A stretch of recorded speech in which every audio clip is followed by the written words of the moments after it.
Hello, everyone, and welcome to Seven Continents, One Story. Hi there. So glad you're joining us today. Hey everyone, great to have you here.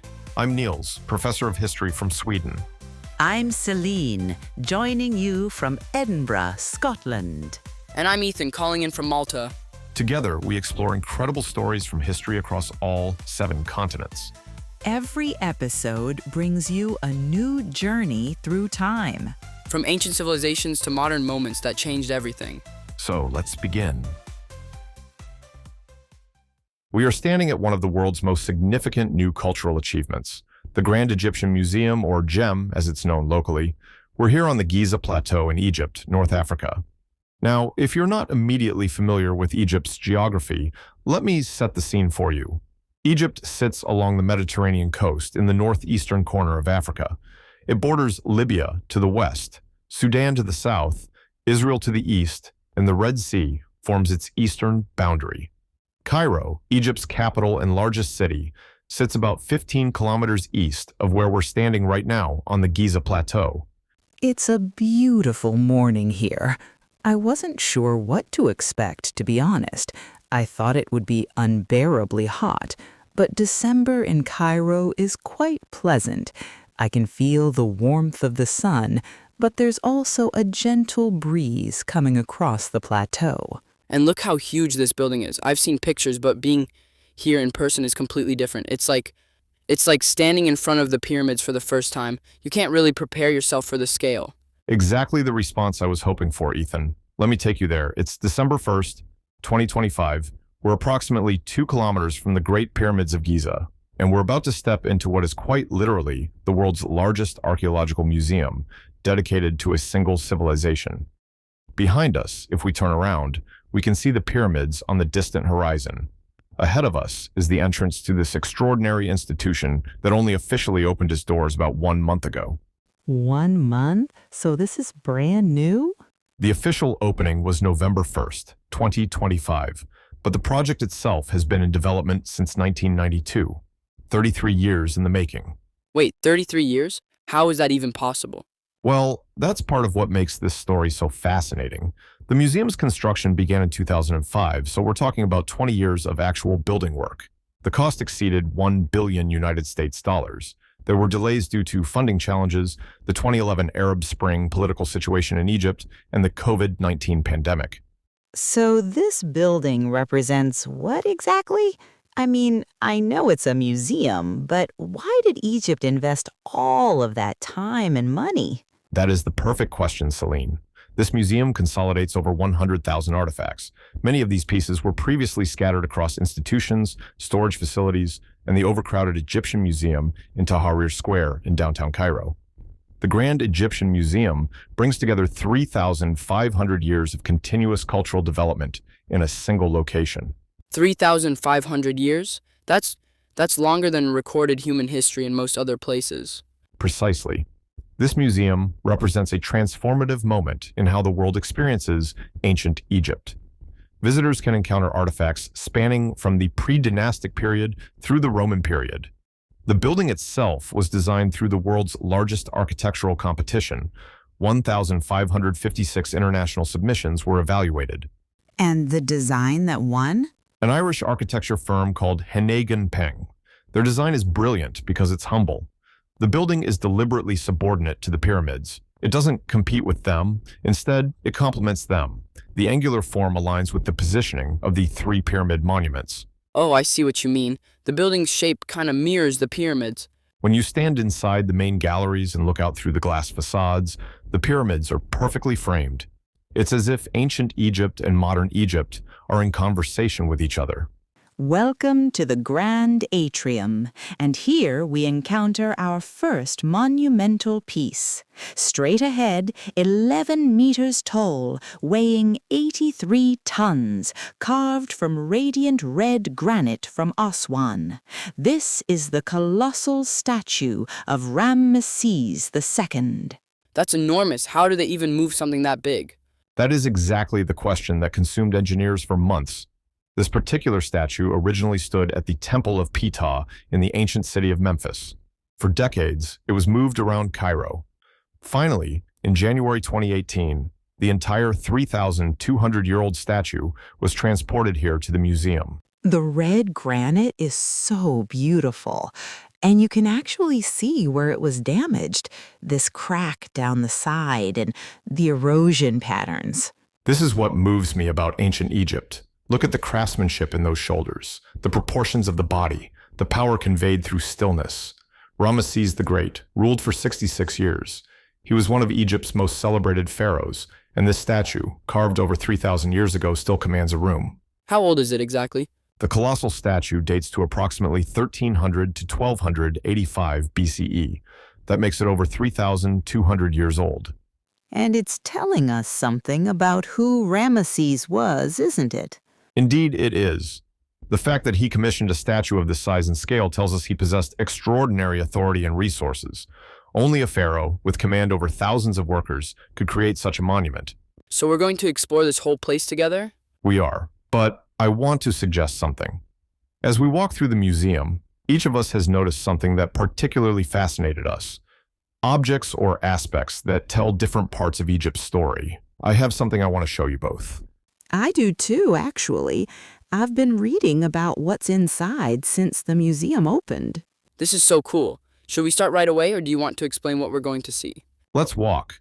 The best discoveries happen when we explore together, but before we move deeper into the galleries, understand this. The museum is organized chronologically. We'll be moving through time itself, from the earliest dynasties through to the Greco-Roman period. And all of these artifacts, they're all from Egypt? Primarily, yes. This is the story of Egyptian civilization, though some pieces show trade connections with distant lands. The cedar wood used in ancient Egyptian boats, for instance, came from Lebanon. I'm ready. Let's see what you've found. We're heading toward my chosen piece. It's located in a special exhibition space. And I have to say, standing in front of this object for the first time since arriving, the emotion is still quite powerful. You're talking about? The colossal statue we just saw in the atrium is impressive, but the object I want to show you reveals something even more profound about power, achievement, and the exercise of authority in the ancient world. Is it in this direction? Come this way. We're moving toward the grand staircase. 59 monumental sculptures line this ascent. Kings, nobles, sphinxes, spanning from the Old Kingdom through the final Greco-Roman period of Egyptian civilization. This is incredible. So we're walking through 3,500 years of sculptural tradition just by climbing the stairs? Exactly. And at the top, visible through those glass windows, are the pyramids themselves. But first, let me show you why I brought you here. My chosen object is this massive sculpture on the central platform. It's King Sen-Osiret I. How tall is it? 10 meters tall, carved from limestone. And what's extraordinary is that Sen-Osiret I ruled approximately 4,000 years ago. 4,000 years. The statue has endured longer than the entire recorded history of most civilizations. Walk us through why this particular statue moved you, Nils. That's exactly where we're heading next. This is what captivates me about ancient Egyptian civilization. Feel this surface. The limestone has weathered 4,000 years, and yet look at the detail in the facial features. The proportions remain perfect. The craftsmanship is extraordinary. Every line is so deliberate. And here's what I want you to understand. 4,000 years ago, someone carved this statue, not using power tools, not using modern machinery, using copper chisels, stone hammers, perhaps sand for abrasion. The entire monument was created through human skill and patience. That seems almost impossible. Precisely. And that's what I find moving about it. Look at the expression on his face, the calm authority, the confidence. Someone 4 millennia ago understood how to communicate kingship through stone. So when people in ancient Egypt saw this statue, what were they supposed to feel? Awe, respect, the recognition that the pharaoh possessed divine authority. This wasn't just a portrait. It was a statement of eternal power. Did it work? Ask yourself, you're standing here 4,000 years later, experiencing awe at his monument. Yes, I would say his intention succeeded beyond imagination. The expression is so calm, even serene in a way. That's the traditional pharaonic ideal of kingship. No emotion, no vulnerability. The pharaoh exists beyond human feeling. That's what this pose communicates. That's why he's standing with his left foot forward, arms at his sides. It's not accidental. So everything about it is a message? Everything. The size communicates power that overwhelms. The red granite communicates permanence. The pose communicates control and eternal watchfulness. When ancient Egyptians walked past this statue in its original temple context, they encountered a carefully constructed statement of authority. And now, 3,500 years later, we're still reading that same statement. Exactly, Celine. And that is why I insisted on showing you this particular piece. This is civilization at its finest. Not warfare, not conquest, but the capacity to create something beautiful that endures across millennia. That's incredible. Now, I want you to meet the person whose discovery, I think, reveals something quite different. Where is my favorite hobbyist historian? Come with me. I found something in the galleries below. I was reading about Tutankhamun before we arrived, and when I walked into the Tutankhamun halls, I literally stood still for 5 minutes. What did you find? Not what, who. Come on. These are the Tutankhamun halls?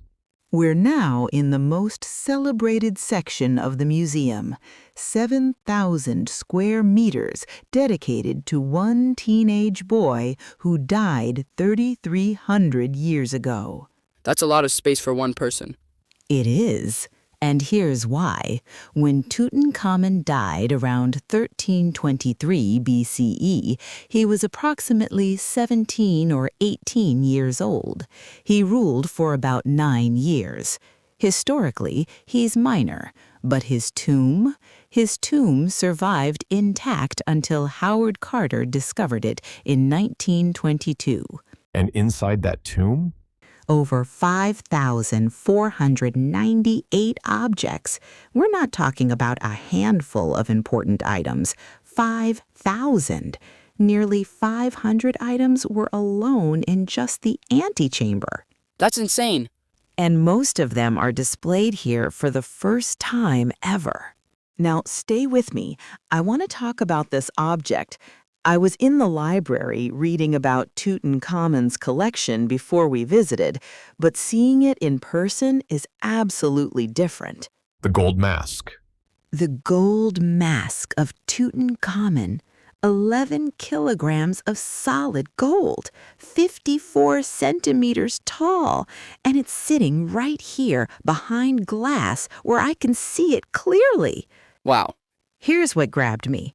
This mask covered the face of a teenager, a boy teen who never made any significant political decisions.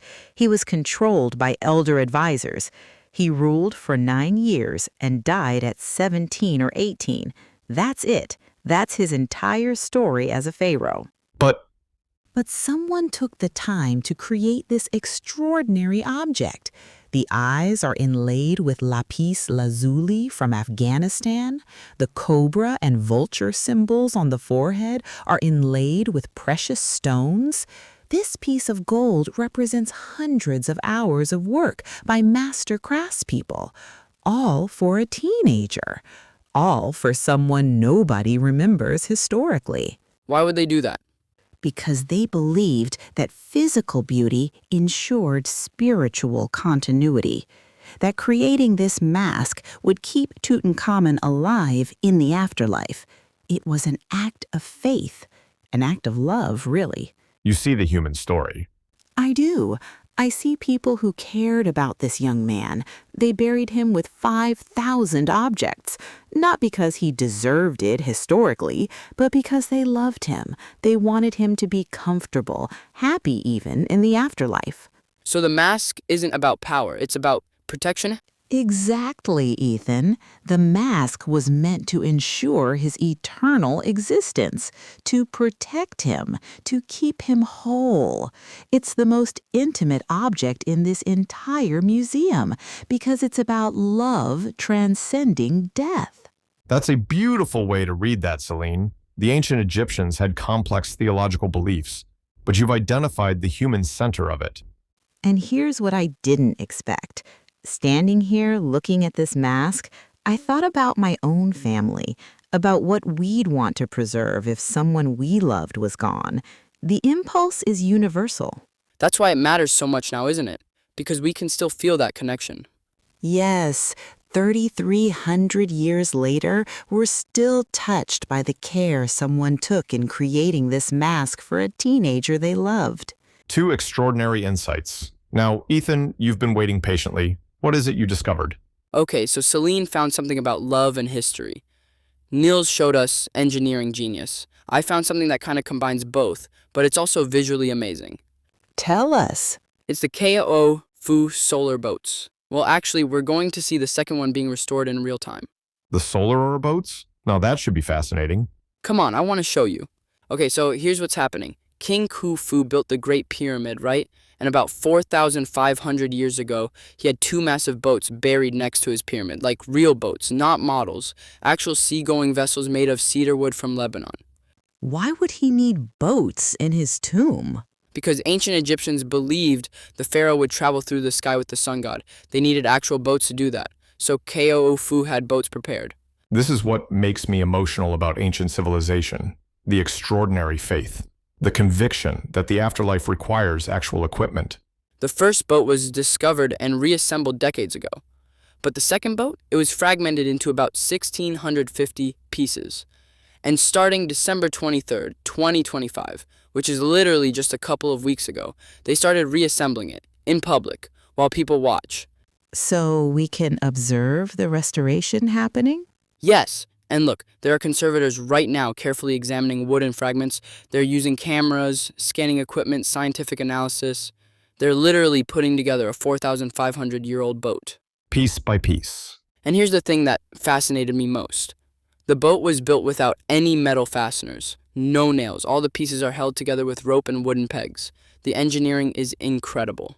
So they're using modern technology to understand how ancient people built without modern technology. Exactly, that's what I love about it. Let me take you there. Imagine the workshop where this boat was built. 43 meters long, master boat builders. The wood carefully selected. Every joint must be perfect or the vessel will leak and sink. And they did this without power tools, without metal hardware, using geometry and understanding of how wood works. And now conservation scientists are figuring out exactly how they did it. How long will this take? About 4 years, 2025 through 2029, so people can come back and watch the progress. 4,500 years to create it. 4 years to restore it. Both require patience, expertise, and belief that something is worth preserving. Let's step outside for a moment. I want to reflect on what we've experienced. This is perfect. These gardens were deliberately designed to evoke the ancient Nile floodplain. Okay, so we've been here for about 2 hours now. We've seen the colossal Ram AC statue, the Tutankhamun mask, and watched conservators reassembling a 4,500-year-old boat. What's the takeaway? That is the perfect question to end our visit with. For me, what stands out is the continuity of human genius. The Senusret, the first statue, the Ramesses II Colossus. These aren't just artifacts. They're evidence that the human capacity for creating beauty, achieving technical excellence, and dreaming toward eternity is not a modern invention. It's ancient. It's in our blood. What moved me most was the humanity beneath everything. Standing in front of the Tutankhamun mask, I wasn't thinking about ancient religion or pharaonic politics. I was thinking about people who loved a teenage boy so much they spent months and months creating beautiful objects to comfort him in the afterlife. That transcends time. That's just people being human. For me, it's the science part. Seeing those conservators use modern technology to understand how ancient people solved engineering problems, that's so cool. It shows that ancient people weren't primitive. They were brilliant. They just worked with different tools. You've each identified something profound. Engineering genius, human love, scientific understanding. And here's what the Grand Egyptian Museum does brilliantly. It holds all three of those truths simultaneously. This isn't just a museum of artifacts, it's a museum of human civilization at its finest. And Egypt chose to make this museum, to invest $1 billion, to spend 33 years creating this space. That says something about Egypt's commitment to its heritage. And Egypt's belief that its story matters, that the world needs to understand and honor ancient Egyptian civilization. This museum is an act of national pride and cultural responsibility. So when you said Egypt is asserting its identity on the global stage, you meant this museum is part of that? Exactly. By creating this space, Egypt is saying, our history belongs to the world. Come and experience it. Come and understand who we are. And that's the thing about being here in person. You can't feel this connection from a book or a documentary. Standing in front of the Tutankhamun mask, watching the boat being restored, touching the limestone of Senusret I, this changes you. So people need to visit. Yes, absolutely. Before we wrap up, can we talk about logistics? I know people listening might want to visit. What should they know? Excellent question. Let's cover practical information. What about tickets? International visitors should expect to pay approximately 24 euros. That's roughly 1,200 Egyptian pounds. Students with valid identification are 12 euros. Children aged 6 to 12 are 12 euros. Children under 6 are free. How much time should someone allocate for a visit? That depends on your interest level. The absolute minimum is 2 hours. That allows you to see the Grand Atrium with the Ramesses II statue, visit the Tutankhamun halls, and view the Ko-Fu solar boat restoration. But I strongly recommend allocating 4 to 5 hours. That gives you time to explore the galleries properly, spend adequate time with major artifacts, and experience the outdoor thematic gardens. Full day?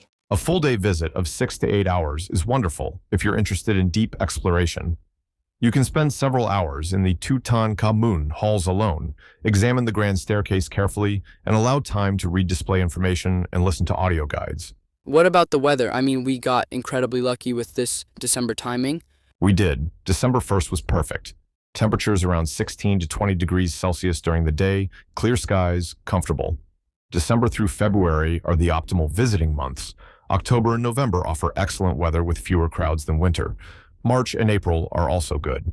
And the months to avoid? June through August are genuinely challenging. Temperatures exceed 40 degrees Celsius regularly. Early morning visits before 10 a.m. only are advisable during summer.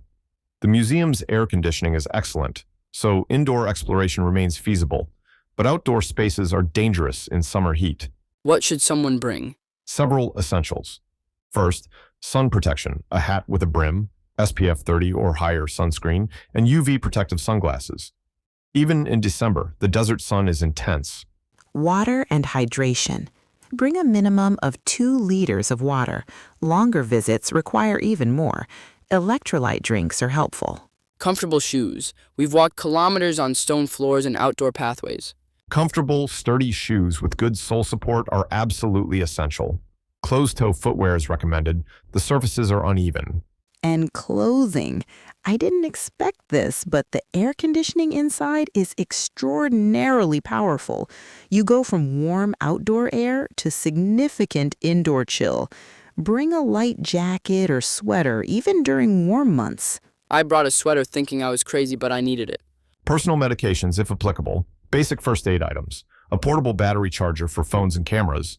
Photography is permitted in most galleries, so you'll want battery capacity. What about food? The museum has multiple dining options, cafes, casual restaurants with table service, and outdoor cafe areas with pyramid views. The food quality is described as good, and prices are reasonable. You can purchase meals and take breaks between gallery sections.